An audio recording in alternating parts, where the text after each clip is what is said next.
South India shopping mall kilo sale అభిమానుల కోరికపై శ్రావణంలో కూడా ఆషాఢం ధరలకి.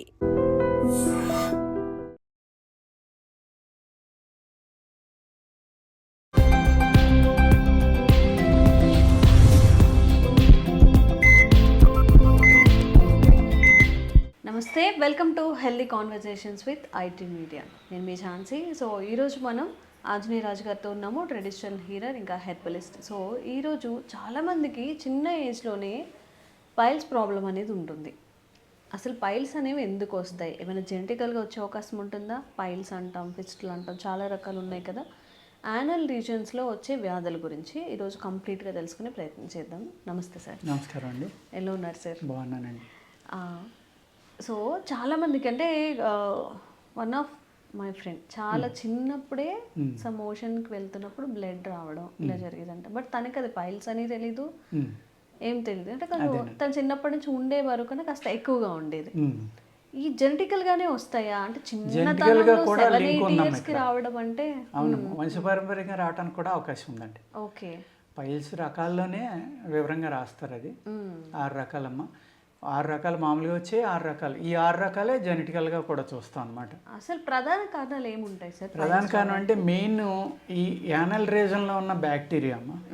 Bacteria, fungus ఇలాంటివి ఉండటం వల్ల, అదేవిధంగా ఏదైనా ఒక మెటీరియల్ అక్కడికి వెళ్ళి ఆగిపోయింది, మోషన్లో అవ్వలేదు, అప్పుడు బాడీ ఏం చేస్తుందంటే శరీరం దాన్ని ఒక కవచంలాగా ఏర్పాటు చేసి దానివల్ల మన శరీరానికి నష్టం రాకుండా ఒక కవచం లాంటిది ఏర్పాటు చేస్తుందమ్మా. చేసినప్పుడు ఏమవుతుందంటే కొన్ని రకాల బ్యాక్టీరియాలు అక్కడికి చేరడానికి అవకాశం ఉంది. ఓకే. దానివల్ల అది గడ్డ కింద రావడం, 2, 3, కొంతమందికి ఏమో లావుగా గుండ్రంగా ఉంటాయమ్మా, కొందరికేమో సన్నగా సూది మనల్లే ఉంటాయి. అనేక రకాలు అనమాట ఇందులో. మళ్ళీ వీటిలో వంశపారంపర్యం, ఇందులోనే బ్లీడింగు, ఇందులో పెయిన్ బ్లీడింగ్ లేకుండా మోషన్ అవ్వకుండా అడ్డుపడే పైల్స్. దీనివల్ల ఈ ఏదైతే మనం రెక్టం ఉందో అది బయటికి కూడా వచ్చేస్తుందమ్మా కొంతమందికి. ఎందుకంటే వీళ్ళు ఆ పైల్స్ అనేవి 2-3 ఉండేసరికి ఏమవుతుందంటే మోషన్ బయటికి రాకుండా అడ్డం వస్తూ ఉంటాయి. అడ్డం వచ్చినప్పుడు ఏమవుతుంది, వీళ్ళు బలవంతాన్ని వెళ్ళడం వల్ల అది లేట్గా అవడం వల్ల గట్టి పడిపోయి ఈ రప్చర్ అవుతుందమ్మా. వాటికి రప్చర్ అవడం వల్ల బ్లీడింగ్ స్టార్ట్ అవుతుంది. అలాగే ఇప్పుడు పైల్స్లో అందరూ అనుకుంటారు ఏంటంటే పైల్స్ అంటే వేడి పదార్థాలు తింటేనే పైల్స్ వస్తాయని అనుకుంటారు. కాదండి, వాతం వల్ల కూడా వస్తాయని. చాలామందికి వాతం వల్ల వచ్చి పైల్సే ఎక్కువ. చాలామంది వాళ్ళు ఏమంటారంటే వచ్చిన తర్వాత, సార్ మాకు చికెన్ తింటే ఎక్కువైపోతుంది అంటారు. వాళ్ళకి వేడి వల్ల వచ్చినాయి అమ్మ, పిత్తం వల్ల వచ్చిన పైల్స్ అయ్యి. కొంతమంది అబ్జర్వ్ చేయకుండా అందరూ ఏం చేస్తారంటే ఆనపకాయ, దోసకాయ, పెసరపప్పు ఇలాంటి చాలా చేసి బీరకాయ ఎక్కువ తినేస్తుంటారు. వాళ్ళకి ఎక్కువైపోతూ ఉంది. తినకూడదా? అవి తినకూడదు. అవి వాతం వల్ల వచ్చినాయి. అయితే నేను అడుగుతాను వచ్చినప్పుడు, ఏమంటే మీకు ఆనపకాయ తింటే పెరుగుతుందా, ఎక్కువ అవుతుందా, లేకపోతే ఏం తింటున్నారు అంటే మేము చలవ చేస్తుంది మంచిదని అయ్యే తినేస్తున్నాం అని అంటారు. మరి అవి తింటే మొదలు పెట్టాక పెరిగిందా లేదా అంటే పెరిగిందండి. నొప్పి పెరిగిందా అంటే పెరిగింది. మరి ఎందుకు తింటున్నారు అంటే దానివల్ల అనుకోవట్లేదు. అలాగా మన శరీర తత్వాన్ని బట్టి కూడా ఉంటుందండి. అలాగే ఈ ఫిస్టులా అనేది పైల్స్ అసలు సంబంధం లేదండి. ఫిస్టులా అనేది ఏమవుతుందంటే మీ యానస్ నుంచి ఒక 3-4 ఇంచెస్ డయామీటర్లో ఒక డెడ్ నర్వ్ ఉంటుందండి పుట్టినప్పుడే. అది ఒక కాజ్ అనమాట. అలా కాకుండా తర్వాత ఒక నరం డెడ్ అయిపోవడం వల్ల కూడా రావచ్చమ్మా. మెయిన్ ఏంటంటే 90% ఆ డెడ్ నర్వ్ బై బర్త్ మీకు ఉండడం వల్ల ఆ తర్వాత ఏం చేస్తుందంటే బాడీ దానితో పని లేదని దాన్ని వదిలేస్తుంది. అలాగే ఎప్పుడైతే ఇది మనకు అడ్డం అనుకుందో దాన్ని బయటికి పంపడానికి ప్రయత్నిస్తున్నాం. బయటికి పంపడానికి ప్రయత్నించినప్పుడు ఏమవుతుందంటే ఆ ఏరియాకి కొంత బ్యాక్టీరియా వెళ్ళి దాన్ని పస్ కింద ఫామ్ అవుతుంది. ఒక యాప్సిస్, మనం కురుపు అంటాం కదా, చిన్న సూది మొదలే కురుపు మొదలవుతున్నాం. మొదలయ్యేది రప్చర్ అయ్యి ఆ పస్ బయటకు వచ్చేస్తుంది, క్లోజ్ అయిపోతుంది. మళ్ళీ క్లోజ్ అయిపోయి మళ్ళీ ఒక 6 నెలలకో, నెలకో, సంవత్సరానికో, 3 నెలలకో మళ్ళీ బయటకు వస్తుంది. అలాగా వచ్చి వచ్చి వచ్చి వచ్చి అది అలాగ ఒక 10-15 సార్లు వచ్చేటోడికి ఒక పెన్ను దూరేటంతా హోల్ ఏర్పడదు. ఆ తర్వాత అది ఒక ఫింగర్ వెళ్ళేటంతా, ఆ తర్వాత ఇంకా పెద్దది అలా పెరిగిపోతాం. దానికి అది కూడా ఆటోఇమ్యూన్ ప్రాబ్లమ్స్లో ఒకటి. ఇది కూడా ఆటోఇమ్యూన్ కింద కన్వర్ట్ అయిపోతుందండి. స్టార్టింగ్లో ఉండదు, అది ఉండే కొలది ముదిరే కొలది అది ఆటోఇమ్యూన్లోకి వెళ్ళిపోతుందండి. ఓకే. డాక్టర్స్ ఏం చేస్తారంటే అది డెడ్ నర్వ్ ఎక్కడ స్టార్ట్ అయింది ఎక్కడ ఎండ్ అయిందో చూసి అంత లెక్క ఒక పీస్ తీసేస్తారమ్మ. తీసేసి దానికి మందు ఇస్తే తగ్గిపోతుంది, పెర్మనెంట్ క్యూర్ అయిపోతుంది. ఒక్కొక్కసారి ఏమవుతుందంటే అది తీసినప్పుడు ఒక చిన్నది ఒక నువ్వు గింజ అంత ఉండిపోయినా మళ్ళీ ఫామ్ అయిపోతుంది. తీసాక కూడా ఈ బ్యాక్టీరియా ఇంకా పైకి వెళ్ళింది అనుకోండి, అక్కడ మళ్ళీ స్టార్ట్ అయింది అనుకోండి, మళ్ళీ వస్తుంది. ఈ మేమిచ్చిన దాంట్లో కూడా అంతేనండి మెడిసిన్లో. అందుకు ఏం చేస్తామంటే దాన్ని ఒక గంధం లాంటిది, ఒక మూలిక గంధం అంటాం కదమ్మా, దాన్ని అరగదీసి రాయడం అనేది ఉంది. అలాగే దాన్ని ఇంజక్షన్లా కూడా కొంచెం హోల్ పెద్ద ఉంటే ఇంజక్షన్లకు కూడా దాంట్లోకి పంపచ్చు. కొంచెం పెయిన్ ఉంటుంది కానండి, ఆ పంపడం వల్ల ఏమవుతుందంటే ఎక్కడైతే ఈ హోల్ స్టార్ట్ అయిందో అక్కడి నుంచి మజిల్ క్లోజ్ చేసుకుంటూ వచ్చేస్తుందమ్మా త్రూ మెడిసిన్స్. అంటే లోపలికి ఇచ్చే 2-3 రకాలు ఉంటాయి, ప్లస్ అప్లై చేసే కూడా 1-2 రకాలు ఉంటాయండి ప్రాబ్లమ్ని బట్టి. ఈ విధంగా ఫిస్టులాని తగ్గించుకుంటూ రావచ్చండి. పైల్స్కి కూడా ఒక 3-4 రకాల లేపనాలు ఉంటాయండి. లోపలికి ఇచ్చి కూడా ఈ గుణాన్ని బట్టి మందు ఇవ్వాలి. గుణాన్ని బట్టి 2-3 రకాల మందులు ఇస్తాం అనమాట. ఒక రకం ఇచ్చినా 2 రకాలు ఇచ్చినా ఒక ట్యాబ్లెట్ 10 days ఇస్తామండి. ఒక క్యాప్సిల్స్ ఏమో ఒక 14 days, 24 days అది కోర్స్ అండి. ఓకే. ఈ 24 daysలోనే 90% తగ్గిపోయిన వాళ్ళు, అంటే మాకు పూర్తిగా ఉపశమనం వచ్చిందండి, మాకు ఏ ఇబ్బంది లేదండి అని కొంతమంది చెప్తారు, మందు మానేసి. కొంతమంది ఏమో ఇంకో డోసు వాడేద్దామండి మంచిదని ఇంకో డోసు తీసుకునే వాళ్ళు ఉంటారండి. ఇలాగ ఏంటంటే అక్కడ పథ్యం అనేది మనం ఏది తినకూడదు అనేది వాళ్ళ శరీర తత్వాన్ని బట్టి నిర్ణయించుకోవాలండి. సపోజ్ వాళ్ళకి మటన్ తిన్నా, చికెన్ తిన్నా, లేకపోతే స్పైసెస్ తిన్నా, కారం తిన్నా వస్తుంది అనుకోండి, వాళ్ళకు వచ్చింది వేడి చేయటం వల్ల వచ్చిన పైల్స్. వాళ్ళు ఆనవకాయ, దోసకాయ, పెసరపప్పు, బీరకాయ, ఇలాగా బూడిద గుమ్మడికాయ, ఇలా చలవ చేసి పదార్థాలు ఇవి తీసుకోవాలి. అదే వీళ్ళు ఇలాంటివి తింటే ఎక్కువైపోతుంది అన్నారు అనుకోండి, వాళ్ళు వేడి చేసి పదార్థాలు ఎక్కువ తీసుకోవాలి. ఈ చలవ చేసి పూర్తిగా అవాయిడ్ చేయాలండి తగ్గే వరకు. తర్వాత మళ్ళీ తీసుకోవచ్చు, ఇబ్బంది ఏం లేదండి. అందుకు తగ్గే వరకు ఈ జాగ్రత్తలు తీసుకోవాలి.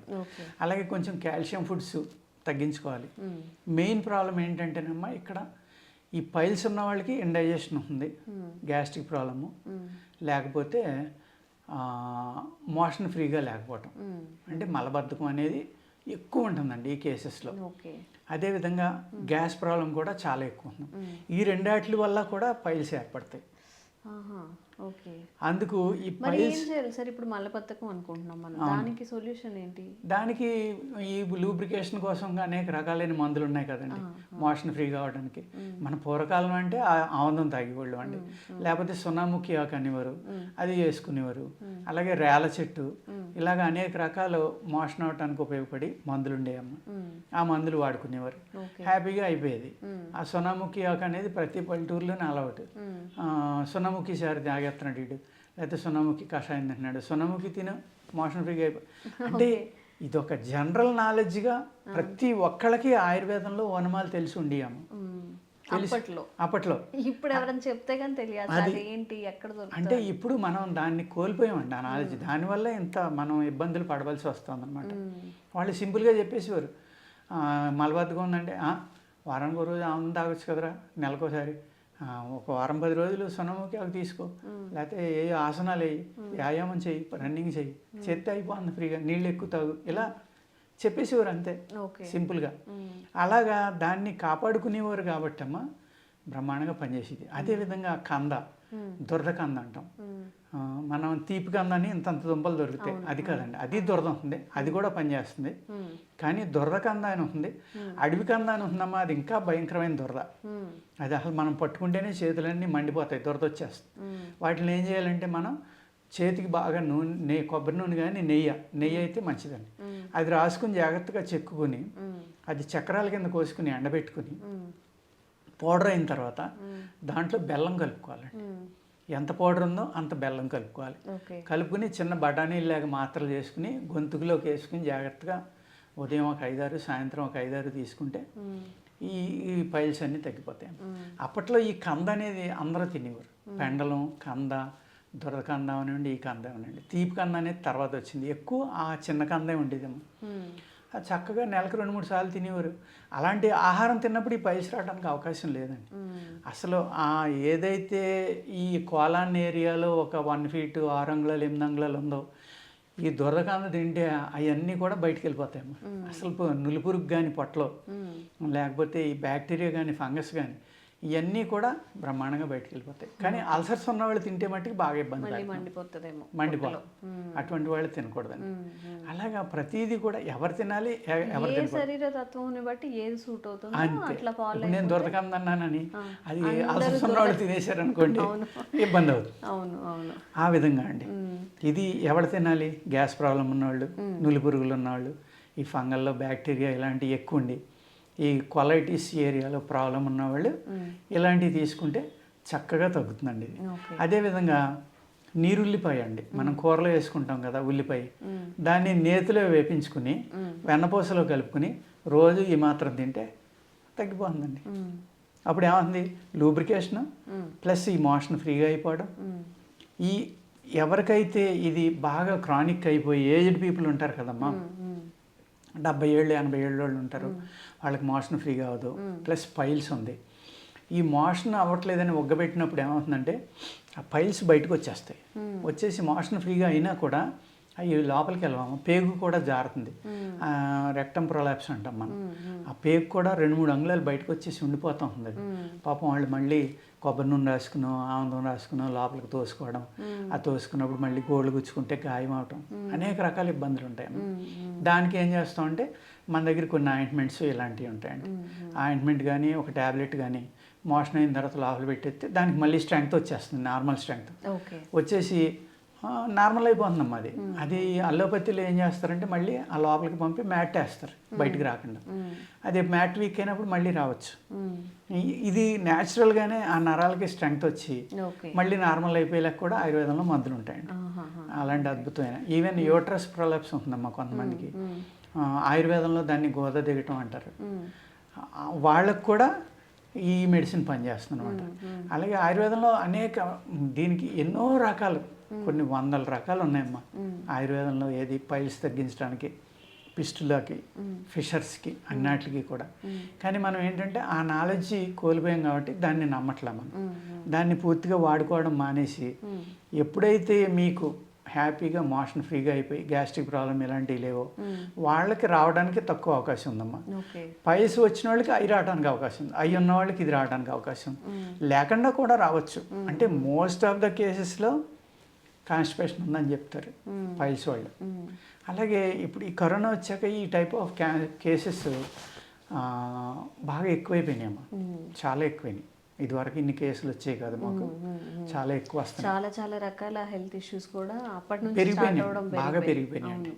అది ఫుడ్ హ్యాబిట్స్ బాగోక అనుకోండి, లైఫ్ స్టైల్ బాగోక అనుకోండి, లేకపోతే ఈ వాతావరణంలో కల్మషం, పొల్యూషన్, వాటర్, ఆహారంలో ఉన్న ఏదో కారణం మొత్తం ప్రాబ్లమ్స్ అయితే పెరిగినాయండి చాలా. ఇప్పుడు ఈ మలబద్ధకానికి, పైల్స్కి, వీటికి కూడా ఈజీగా డైజెస్ట్ అయ్యేవి, లేకపోతే పులుసులు చేసుకుంటాం కదా సార్ మనం, కొంచెం వాటర్గా వెళ్ళిపోవాలా పొట్టలోకి అలా చేయాలి? అంటే పులుసు తింటే కొంతమంది పడదమ్మా. అలా అంటే రకరకాల సిస్టాలు అనమాట ఇందులో. ఎవరి బాడీకి ఏది పడుతుంది అనేది కూడా మనం చెప్పలేము. ఇది అందరూ తినేయండి తగ్గిపోతుందని చెప్తే అది అందరికీ పడదు. కాకపోతే ఏంటంటే ఒక మినిమం నాలెడ్జ్ తోటి ఏం చేస్తున్నారంటే, ఇప్పుడు కరోనా వచ్చి వెళ్ళినప్పటి నుంచి అందరూ కూడా ఈ ఆయుర్వేదం మీద పడ్డం, ఏదో డైలీ ఒక కషాయం తాగడం, బూడిద గుమ్మడికాయ రసం అని, బీట్రూట్, క్యారెట్, ఖర్జూరం అని, లేకపోతే సొంటి పిప్పలు, మిరియాలని, లేకపోతే అల్లం, జీలకర్ర అని, ఇలా ఏదో ఒక కషాయం. చాలామంది వచ్చిన పేషెంట్లు అందరూ కూడా మీరు ఏం తీసుకుంటున్నారంటే ఏదో ఒక కషాయం చెప్తున్నారు. అది సో అవేర్నెస్ వచ్చింది అందరు. కరోనా టైం ఒక దెబ్బ తగిలితే దారికి వస్తారు అన్నట్టు, కరోనా దెబ్బ వల్ల అందరూ కొంచెం న్యాచురల్గా ఎలా. చాలా ఆశ్చర్యం వేస్తుందమ్మా. వచ్చేవాళ్ళు 50 మంది వస్తే కనీసం అందులో 20 మంది రోజుకి ఒకసారి 2 సార్లు తింటున్నారు. ఇప్పుడు వచ్చిన వాళ్ళు ఒకసారి తింటున్నారు అంటాడు ఫ్యామిలీ అంతా. అలాగా అవేర్నెస్ వచ్చిందమ్మా, చాలా అవేర్నెస్ వచ్చింది. నిజంగా ఈ 1 మీల్ ఏ డే ఇవన్నీ కూడా ఇప్పుడు ఎక్కువగా పాటిస్తున్నారు. మనం ఎక్కువ రోజులు బ్రతకాలి, ఇంకొంచెం మంచి లైఫ్ని పొందాలి అంటే కాస్త తిండి తగ్గించుకుందాం, కాస్త వ్యాయామం చేద్దాం, మంచి హ్యాబిట్స్ని అలవాటు చేసుకుందాం అని చెప్పేసి. పైల్స్ అండ్ ఫిస్టుల గురించి ఎవరి శరీరతత్వం ఎలా ఉంటుందో దాన్ని బట్టి మెడిసిన్ అనేది ఇవ్వడం జరుగుతుందండి. నిజంగా మీరు ఈ వీడియో చూసి నాకు ఇది సరిపోతుందని మీ ఓన్గా డిసైడ్ అయ్యి మాత్రం ఎప్పుడూ చెయ్యొద్దు. డాక్టర్ని కన్సల్ట్ అవ్వండి. స్క్రీన్ మీద కనిపిస్తున్న నెంబర్స్కి కాల్ చేసి రాజుగారి దగ్గర మెడిసిన్ ఒక సజెషన్ కూడా తీసుకోవచ్చు. మీ శరీరతత్వం ఏంటి, మీకు ఏం పడుతున్నాయి ఏం పడట్లేదు అని కూడా. ఎవరైతే సివియర్ ఇష్యూస్ అయితే ఫేస్ చేస్తున్నారో వాళ్ళకు కూడా ఈ వీడియో ఫార్వర్డ్ చేయండి. తప్పకుండా వాళ్ళకు కూడా యూస్ఫుల్ అవుతుంది. Thank you so much. నమస్తే అండి. Sir, one life lesson what medicine has taught you. Whatever you can do without expecting. But I really believe మన పాజిటివ్ యాటిట్యూడ్ ఉంటేనే మనం ఏదైనా సాధించగలం. గట్ని మనం కరెక్ట్గా డీల్ చేసినట్లయితే అది మనకి పాజిటివ్ హార్మోన్స్ని రిలీజ్ చేస్తుంది. షుగర్ వచ్చిన వాళ్ళ పరిస్థితి ఏంటి? పొట్ట దగ్గర పెరిగితే దాన్ని ఆండ్రాయిడ్ అంటారు, ఆండ్రాయిడ్ ఫోన్ కదా. అసలు థాట్స్ ఎందుకు వస్తాయి? బ్రెయిన్ డెడ్ అంటే దానికి ప్రపంచం అంతా కూడా కొన్ని నిర్దిష్టమైనటువంటి లక్షణాలు ఉంటాయి. మానసికంగా ధైర్యంగా ఉంటే క్యాన్సర్ జయించవచ్చు. You are a doctor for a cause, sir. అంతే. వాళ్ళకి వచ్చిన ఆదాయం కాకుండా ఫ్రీ సర్వీస్ ఎంతమందికో చేస్తుంది.